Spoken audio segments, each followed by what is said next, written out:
We should have shotgunned the prime, but Yeah, this wouldn't have ended well. I'll pretend like I opened it. Are we live? We're live? Okay. Guys, welcome back. We have made it. It is the season finale. Cheers. Season 1 of Uncorked. If you're still here, not sure why. You cheers me. You gotta take a... Sorry. That's bad luck. Oh my god, that's really bad luck. Okay, I think we do it again. Cheers. Yeah. Okay. So... 8 episodes. 8 episodes in.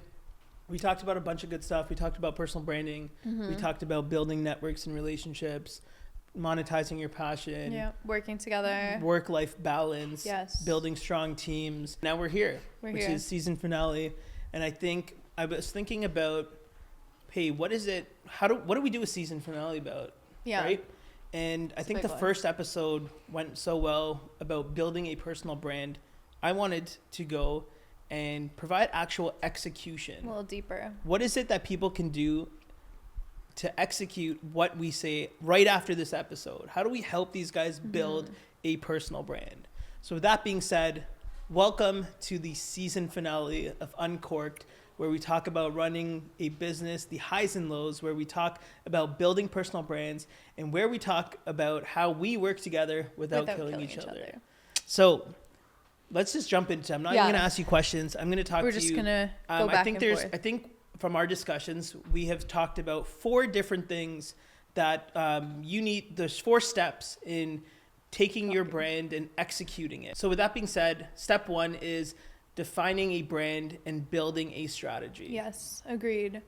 I think this is important because you need to start somewhere. And you need to have a clear vision. So I think we see people like just start posting and then they're like, oh my gosh, what am I doing? Where am I going? Like, why am I doing this? And then they just fall off and that's the end of it. So I think the important part here is taking some time to understand like what you want to do, who you're doing it for, like who's your audience, what do they find valuable, what would they want? Because you need to show up for them. And then I think from there, you can start understanding, like, how do you sound? How do you show up? Like, what is your personal brand? And that guides nicely into understanding, like, how to get started and where you want to get started. Yeah. Like, are you going to get started on Instagram? Are you going to get started on TikTok? Like, YouTube Shorts? I mean, the options are endless. But I think that having that clear vision is a huge piece of the puzzle. Yeah, so, and that's, like, understanding the platforms and then creating that content strategy. So I think the strategy part is super important. I think just understanding like, hey, what is the value we're trying to add to our audience's life? Yeah. So and I always tell this story about even like Champagne Ange brand, like how that brand happened was it just didn't happen overnight. Like you just didn't decide one day, hey, we're going to start a cocktail or a recipe build. You kept trying stuff. You understood who you were and you kept trying things and you were trying things and it failed and you tried something else and it failed. Like it goes so far back. The account used to be called Miss Social Eats and I used to post when we would go to restaurants together. Like what's wrong with that? Nothing. I'm just saying that's how it started. All right. It's not how it ended. Maybe you should go back to there. Yeah. Or throw it way back. Or Champagne Kaifi. Yeah, he's rebranding. It's a rebrand. Season 2 is a rebrand. Season 2 Champagne Kaifi switching my name. No, but I think like if you go way back, and I get this question a lot, like I actually started like created a handle in 2018. It was Miss Social Eats, and it was essentially when we would go to restaurants, because I was always going with Kuiper, I would post a version of whatever we were eating, and it would be kind of like my take on the healthier version, my take on it, whatever it was. I did that probably for like a year and a half, 2 years. Then I was like, okay, I want to be like more in the lifestyle space because that was like the big come up on lifestyle influencers. And I was like, this is fun. I want to share decorating the house, like whatever it is. So I changed the account name, and I would say over the next 2 years, like I posted everything from like us going out on dates to outfits to decorating to DIY, and like it was okay, but nothing was really taking off. And I think now that I look back on it, it was because like how much value was I actually offering? Probably not that much. And this is where we came into that realization. We're like, okay, what makes a successful account? And we're like, hey, quality content, consistency, planning, things like that. And remember, like I said, It's not like you just started posting. You tried things, you failed, you kept understanding, okay, I did this, it worked. How do I do this? And now add something else in. And just constant A/B testing. We've talked about in previous episodes about how you started with just your phone and then added a light and then added backgrounds and added better cocktail kits, glasses, spoonware, or not you spoonware, just level tableware, it all up. that stuff. Yeah, I think a piece of it too is like we're big on research and understanding like what we could be doing differently. So I really looked up to a lot of people in the space that I was like, one day I want to be like this person. Like, what are they doing that I'm not? How do I do that? Yeah. And I think that's sometimes what people miss. Like, they either aim for someone so big that they're like, I need to be like them, or I can't be successful. And that's also not right. Sure, have someone you're kind of trying to chase after, or have goals, but at the end of the day, like, anything you do is an improvement. You're not going to wake up one day and be like the ultimate influencer or have the most elite personal brand. Like, it takes time. And I think that's kind of what we're trying to get across here. Like, Champagne Ange took years, and then all of a sudden last summer, like, I remember the very first video that blew up and got like 17 million views. I wasn't even gonna record it. I was making the mold of the smoothie ice cubes to go into a different recipe. And I was like, hey, you know what, like, whatever, I'm just gonna put my phone rested against the counter. I videoed it and it blew up overnight. And I was like, what the heck? Like, the lighting was horrible. It wasn't on a tripod. Like, it was literally shot like at my hands from under the island. And people were just obsessed. And I was like, okay, so I need to try to like build off this more. And then from there, it was just like, this is what's working. I need to kind of lean in. And I think that's where we kind of tie it back to what was the strategy behind it, what was working, and how do you continue to replicate that? That being said, we talked about step one is building that online brand, building that strategy. Number two is establishing a presence online. So what does that mean to you? For me, I like to kind of link back to the whole like practice makes perfect. Or is it really practice gets you brand deals? Yeah, honestly, that's probably more what it is. So I think we have a lot of people who ask us this, like, how are you working with this brand? Like, over the past year, not even year, I would say like 6 to 8 months, I've worked with some brands that like I've always wanted to work with, that I never thought I would work with, that I saw other people in the same space work with. And I'm like, oh my gosh, like one day I want to do that. And it just happened. And the reason it happened wasn't because I was just cold calling these brands. Like, I will say 99% of the brands I work with, they reach out to me. But the way that happened was because I started replicating what I was going to do for brands for free on my own time.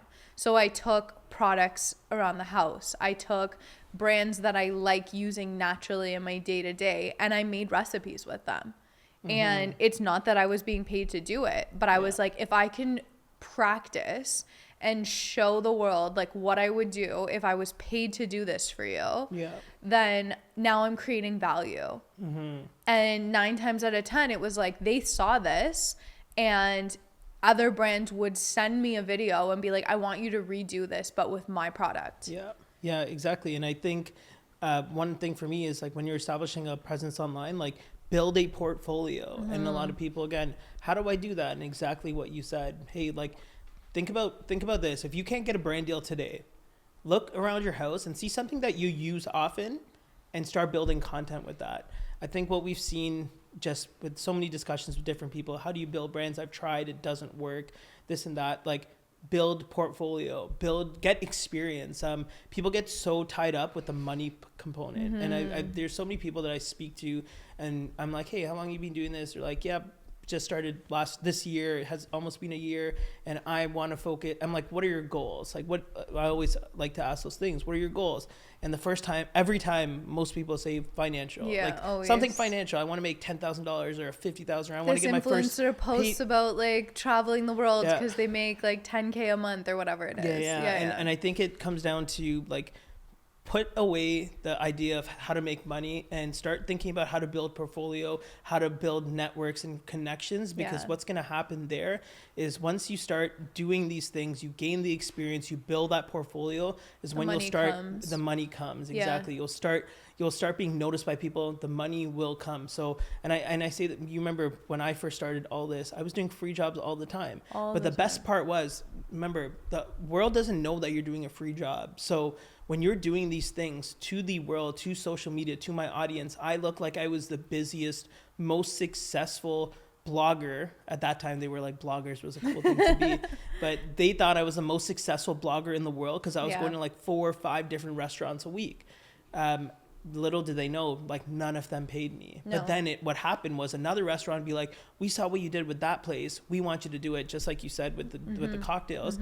And hey, by the way, I charge $200 to visit. And then I charge like 300 and 400. The most rewarding feeling, those first few times you start making a little bit of money off it. And it's like the first few times are not going to be a lot. And I think one mistake we see people make is like, as soon as the brand asks, they're like, oh, my rates are $6,000 or like something ridiculous. And it's like, keep in mind, you're like just starting here. Like the brand knows this 9 times out of 10. So like, don't get greedy. I feel like we see that happen too. And people like overvalue their time after. And it's like, start somewhere. I'm a huge believer of getting in the door. And we've done this so much. How do you get in? What's the easiest way to get into a door is when there's least barriers. So if a brand wants to work with me long term, sometimes I throw the first job for free. I still do this. I've been in this industry for almost a decade now. I still do free work. Why? Because I know potential. Yeah. So, and this is what, and I was talking about like when you even mentioned it, it's like, oh, the first little bit of money,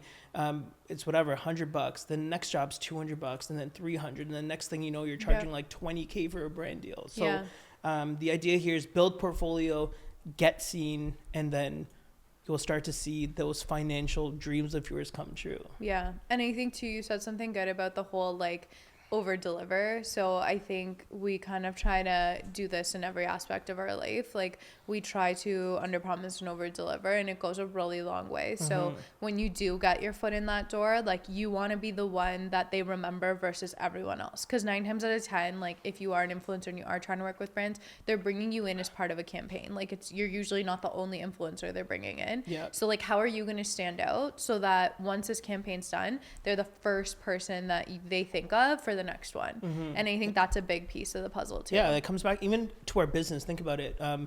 How the professionalism that you have. And I get this a lot, and different people ask me like, hey, aren't you concerned that like one of your team members will go do their own thing? And first off, would love that, whatever. I'm a huge believer in multiple sources of income, but we have a certain process, a certain like systems, workflows, and it's something that's just not like you can't replicate it. And I think that's what sets us apart from other competitors in the space is like we just do it different. And I think that comes with years of experience with our day jobs, with just past things that we've done in business, building our brands, and we just built those workflows, those systems, those processes. So I think that's big. Agreed. I think another thing though too is, and I think this is kind of like the next step in the process. Step 3. I think it's also how you network and like leverage that content. So, okay, great. You're working with a company now. They want you to create content. You create content. You're sharing it. Even if you're not being paid, even if you're just doing it by yourself, like this is your personal brand now.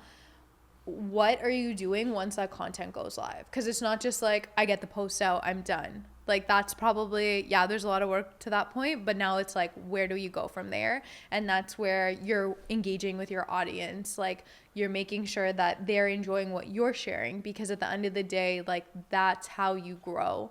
If your audience doesn't care about what you're sharing, there's no value whatsoever to you, to future potential partnerships, to anyone. Talking about just sharing, there's a huge part where how do we build connections and how do we get just stronger relationships with people? And everyone in this room, you obviously can't see this, but there's everyone that I send content to for different things. So for example, I'm looking at them, but Trish, I send her a bunch of stuff to how to make better videos and things like that. I send you cocktail recipes. Isaac, I send him like motivating things. Natasha, I send her a bunch of makeup stuff. She's probably wondering why I send her that. Fahim, I just send him like anything I see that's video he gets everything content. Fahim just gets everything else. So the idea here is like, hey, how do we connect, build relationships? How do we like constantly grow that partnership? Is just like share things with people, teach people things, have those And conversations. it translates into like what you then end up being top of mind for, which is a really good piece of the puzzle too. Yeah. And lastly, and I want to, this is the last part, because I think, again, we talked about step 1, 2, 3, all important. I think the last step, probably the most important, and this is where people fall off, because the first 3 things we said, you can do that. If you try, you can do it. But the hardest part is showing up and being authentic, and then being consistent. Consistency is huge. And like, it's so rare because of how hard it is. And I think that's something that, you know, people have the best of intentions and they're like, this is it. Like, I need to make this happen for life. And then, you know, a week gets busy or life happens and they just ghost. And I think you have to remember, like, you're investing in yourself. Like, the days are going to be tough. Like, the nights might be late, but you're working on something of your own. And, like, you need to put in that time and effort and stay consistent. And when the meaning of consistency is different to everyone. So that doesn't mean post every single day. That means show up and do what you said you're going to do. Yeah. Right? So that's that. I think the last 2 things, and this is, you do this quite often, is just the optimizations part. So Tell them what you do here. Yeah. So I think at the end of the day, like, you have to remember that you can't do the same thing and expect different results. Like, I think that's definition of insanity. Yes, exactly. I think that's a huge one in every aspect of your life. Like, if you're not happy with something, you need to change. And I think optimization is a big piece of this. Like, if you see something working, analyze it. Why did it work? How do you replicate this? And I'm not saying make the same video 10 times, but like, something worked. And how do you continue to leverage that? And I think it's about, you know, auditing and taking that time to like step back, because far too often people are way too close to something to see. And ask people, like, ask your community, ask your network, ask your friends, your family, like, what did you like about this? What didn't you like about this? What can I do better? Like, I think that's a huge piece too, is like, rely on the people that are a part of your network, because they have a different perspective than you. Love it.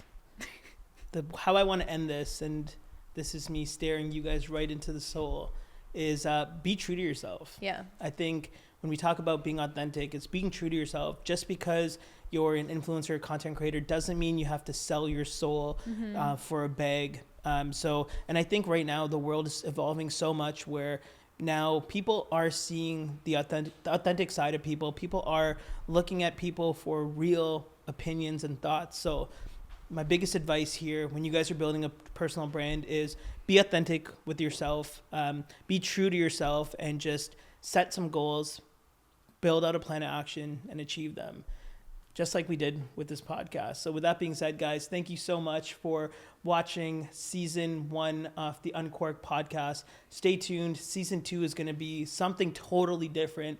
We really did this season just to get comfortable in front of the camera, to show you guys a little bit more about us. Something new. But season 2 is going to be completely different. We're going to have some super cool guests here. We're going to take these conversations, just elevate them. So with that being said, congratulations. Congrats. Season 1 done. Cheers. Team, thank you guys very much. We're out.